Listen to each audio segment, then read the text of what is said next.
everybody, welcome back to another video. Today I am joined with Luna, who is very thrilled to be here. I'll be reacting to PETSMART'S Hamster Care Guide.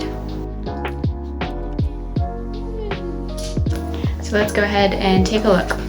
So on the front it says, getting to know your Syrian and dwarf hamster. There's a picture of a dwarf hamster. And the very first thing I notice is they say experience level beginner. So I definitely disagree with this. I personally think there's no such thing as a beginner pet. And every pet is expensive and takes time and energy. And by labeling something as a beginner pet, you are encouraging people to impulse buy. Hamsters are definitely not beginner pets because they cost a lot of money and they take like a lot of time and energy, and definitely not for beginners. Okay, so moving on, it says their size, lifespan, on average they live for 2 years. It says diet, hamsters are omnivores, so I'm glad that they got that correct because a lot of people think that hamsters are herbivores and that they only eat like plants, but that's not true. They eat insects and you can give them things like chicken. So hamsters are omnivores. Social. While Syrian hamsters are sociable with humans, they are solitary animals and should live alone. That is true. Not all hamsters are sociable with humans, so when you get a hamster, they might love humans, they might hate humans, they might never want human interaction, so it kind of just depends on the hamster. Most dwarf hamsters, however, are social animals and can be housed with another of the same gender. No, don't keep hamsters together, don't keep dwarf hamsters together, don't keep Syrians together. A lot of people think that hamsters are social animals, but they are not. They do not need interaction with other hamsters, they do not benefit from it, and it can be very dangerous. Alright, so moving on, we have a hamster habitat, and we have a picture here of a hamster habitat. So yeah, as you can see, it does not look good. So they've labeled the things. Let's see, they have habitat, water bottle, hide, small pet bedding, food dish, transport tube, and exercise wheel. They say, how do I set up a hamster habitat? Place the habitat in a low humidity area that's cool. Temperature should be between 65 and 75 degrees Fahrenheit and out of direct sunlight. Find the habitat with an appropriate amount of clean bedding. The bedding should be spot cleaned as needed and changed as directed by product packaging. So I actually looked at my bedding because I was curious what they meant by directed by product packaging. So I can insert a clip of that here. Okay, so I just bought a new bag of bedding. So let's see, bedding usage guide. And this is the PetSmart brand of bedding. So this is PetSmart's opinion. So they say litter and bedding depth. So they actually do say 4 to 6 inches, which is better than I expected from PetSmart. So 4 to 6 inches, yeah, still too low. Like I said, bare minimum 6 inches, really aim for 8 inches or higher. For a Syrian, probably 10 inches or above would be ideal. So here they say change bedding weekly or as necessary. A lot of people ask me this question. I spot clean my cage every other week, and a spot clean is removing the soiled bedding. So you don't remove all of the bedding, just the part where your hamster has peed. And then I do a full deep clean, probably like every other month. And then that is where I remove almost all of the bedding. Okay, it says add in transport tubes and an exercise wheel for play and exercise. Hide houses will provide your hamster with a private spot. Edible nests will encourage your pet to chew and should be cleaned regularly. Edible nests, like edible hides or tubes or anything that's marked as edible, is not safe. It is actually made with honey and sawdust, so the honey encourages them to ingest it, and the sawdust causes impactions and blockages because it is not safe for them to ingest that. So edible houses and tunnels and things like that should never be used, so do not ever buy any of that. Alright, so now we move on to what should I feed my hamster, and they have a little graph here, so let's go ahead and read that. So they say 80% pelleted food. This is your hamster's everyday main course. Refresh daily and always keep the bowl 3/4 full. Okay, I don't know why they didn't use a measurement in like tablespoons or something. But okay, I don't recommend pelleted food because that can be really boring for the hamster.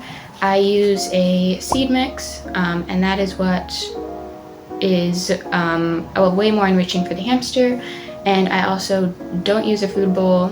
Scatter feeding your hamster is way more enriching, and your hamster will be a lot happier if you just scatter their food around their cage. So definitely don't use a food bowl, scatter your feeding. I do use a pelleted food in addition to my hamster seed mix just to provide extra protein for my hamster, but pelleted food should not be their main diet. Then it says 15% vegetables, fresh vegetables served daily. Make sure to remove uneaten vegetables after a few hours. So yes, I do agree with that. I feed my hamster a vegetable snack every day. Some people work their hamsters up to feeding them like a full salad every day. It kind of just depends on your hamster. If you've just gotten your hamster or they're not used to eating vegetables, then don't start right away with feeding them a ton of vegetables because that can cause diarrhea. So slowly work them up to, a certain amount of vegetables or fruits. So they also say 5% fruit and treats. Offer treats and fruits like oranges and blueberries twice a week. Oranges are not safe for hamsters. Don't feed any citrusy fruits like oranges or lemons or anything like that. They're not safe.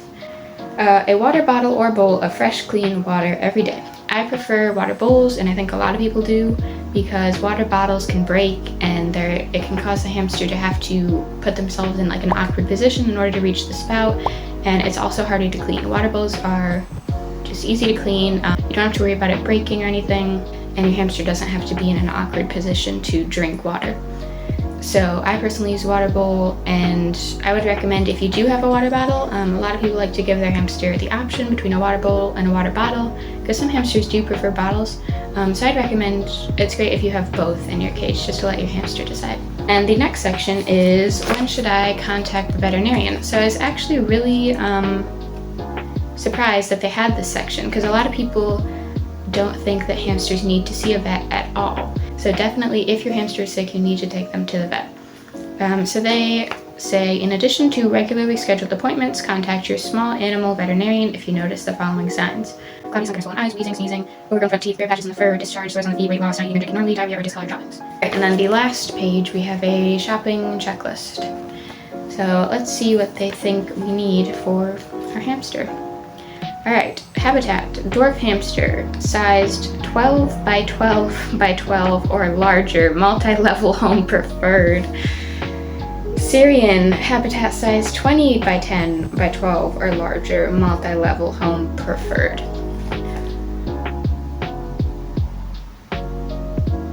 Just no, I don't even know where they got these numbers from.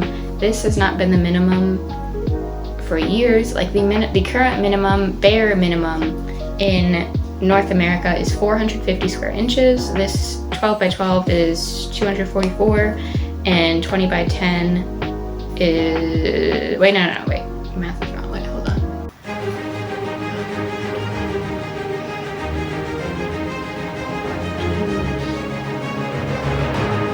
I don't know, I can't math, but it's I think that's 144 square inches, which is absolutely tiny. I mean, I have a ruler right here, 12 inches. That is not big enough. That's like a travel carrier. So yeah, 200 square inches, way too small. 144, way too small. And then they also say multi-level home preferred. No, multi-level home is not preferred. Your hamster should be living on one level. Continuous floor space is what hamsters need. If your hamster has multiple levels, the second level does not count towards your hamster's floor space, so you only count the base level. And again, hamsters need bare minimum of 450 square inches. This is highly debated. A lot of people now are leaning towards Germany's minimum, which is 775, and personally I would also aim for that as well, but definitely anything under 450 is way too small. Okay, so moving on, we have pelleted hamster food. Again, use a seed mix. You can use pellets in addition. That's actually recommended to provide more protein for your hamster, but you should be using a varied seed mix.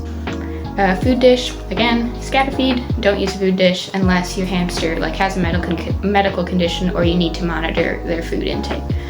Water bottle, again, prefer a bowl, not a bottle. Bedding, yes. Exercise wheel, yes. Because they didn't mention this, I will say the bare minimums for wheel sizes. So if you have a dwarf, then the bare minimum is 8 inches or above for wheel sizes. If you have a Chinese hamster or a Syrian hamster, you need at least an 11-inch wheel or above.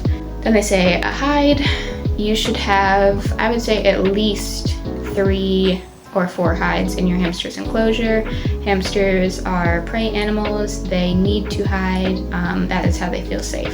Nesting material. So I'm assuming by nesting material they're talking about like cotton fluff and things. This is not safe. The like cotton fluff, the like natural whatever it is, none of that is safe because it can cause impaction and it can wrap around hamsters' limbs and like break toes and feet and things. So none of that is safe. A good nesting material is Kleenex or toilet paper. You can like rip this up and scatter it around their cage and your hamster can collect that and take it to their burrow. And then we have wood chew. Make sure to have multiple chews in your enclosure. I would recommend having different of a different variety, so different textures, because hamsters can be picky chewers, and then hamsters' teeth can get too long if they don't have enough chews. Okay, so that concludes this PetSmart care guide. It was about what I expected, pretty bad. Definitely don't take any of the advice from PetSmart. If you want me to, I can react to Petco's hamster care guide, because that one is quite a bit longer than this one. This one was like only 2 pages, so there wasn't a whole lot of information. But I did skim through Petco's and it was pretty bad. So if you want me to react to Petco's or if you want me to compare the two, let me know. Hopefully you guys enjoyed this video and I will see you guys in my next one. Bye!